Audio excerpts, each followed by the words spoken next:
Back to Hong Kong, where CBS News Asia correspondent Ramy Inocencio was just outside of a university that's been ground zero for a tense and violent standoff between pro-democracy protesters and police. Ramy, what's been happening around you today?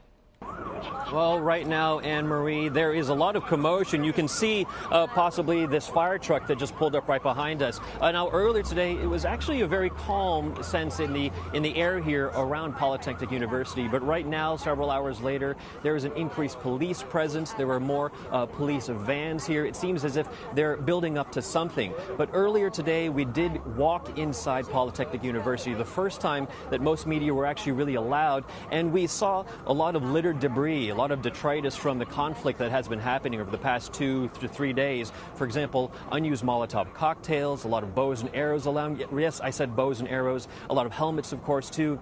Water bottles, and a lot of holdouts, a lot of people who have been holding out thinking that they still want to try to continue this fight against the riot police who have been trying to arrest people as they get out here. We have been seeing a number of protesters dwindling in terms of who still is inside here. Some people told us earlier that there may have been as many as 1,000 people, but now there's an estimate of about 100 to 200 people who are still trying to hang on. So you mentioned going inside and talking to some of these protesters.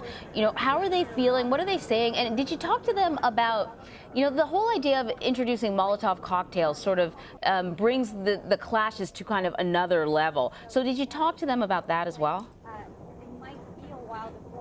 Yeah, well, talking about the generational divide and the class divide, really to the class divide, this is really near or at the heart of some of the issues that are hitting Hong Kong right now. For example, the haves and the have-nots, the rich as well as the middle class as well as the poor.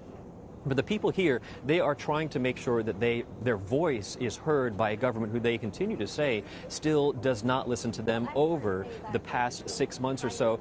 I did speak to a few protesters who, as I said, have been holding out. They told me that they feel very dark. They feel like they are very sad. They feel a little bit of despair. Those are the words that they told me. But they say that they have nothing to do but hold on in the face of this government that they say does not listen to them.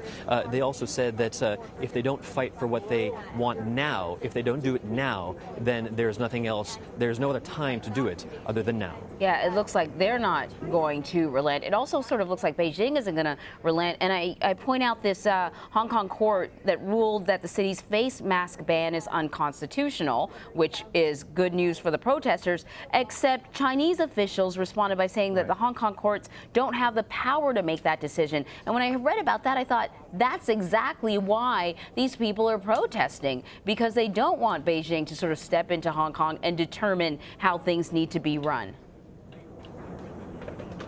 Yeah, Anne-Marie, you're exactly right. In terms of the independence of Hong Kong, in this case, the independence of the judiciary or the autonomy of Hong Kongers, their ability to self-govern, that is what is being called into question with Beijing stepping in and saying, listen, the High Court of Hong Kong doesn't have the ability to interpret the basic law, doesn't have the ability to interpret this emergency regulations ordinance that allowed Chief Executive Carrie Lam to allow this anti-mask ban to go into effect. So the fact that Beijing is now stepping in and saying, hey, you know what, we have the last opportunity, we have the last right of power to say what actually goes in terms of the interpretation of your basic law, your mini constitution, that really is aggravating, that really is upsetting to so many people here, and that really is why there is this anger that still continues to build up every single day.